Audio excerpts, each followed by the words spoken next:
avec ses petits pointillés là, c'est un taro Alice noir. Ben lui, comme lui, c'est un taro qui n'aime pas l'eau, ben lui, il pourra aller là et ici, sur le tortille ou sur le gondet. Et quand tu veux, ben, ceux qui vont dans la taraudière, ben, tu peux mettre ben, celui-là. Voilà, celui-là, c'est un taro qui peut aller dans l'eau, celui-là.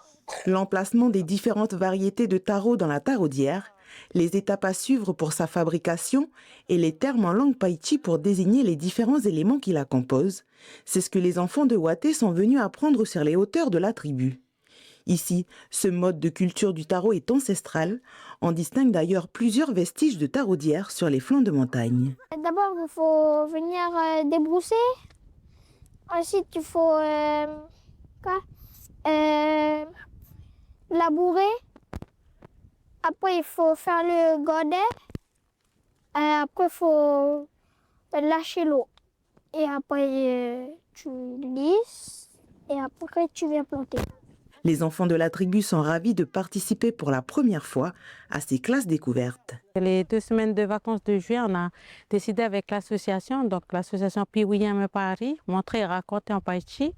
On a décidé d'accueillir les enfants de Waté parce que voilà, on montre aux enfants de l'extérieur, mais nos enfants à nous, ils n'ont pas forcément vu tout ce que les autres viennent découvrir à la tribu. Donc on a, par exemple, lundi, on a fait la visite de la tribu avec notre guide.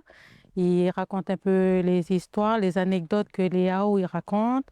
Et ça, comment on appelle en Païti ça? Quoi ça? Voilà, Waro, Waro.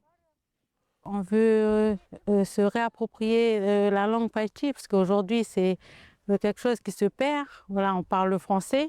Donc, nous, adultes, comme eux, les enfants, voilà, on veut ces semaines-là, avec l'aide des mamans, d'apprendre à réapprendre des mots en langue. Déjà, comme on peut voir ici, c'est le Nengra, le Gondé et le Tochi. Ici, là. Et puis, ça, c'est le taro, on dit ouais.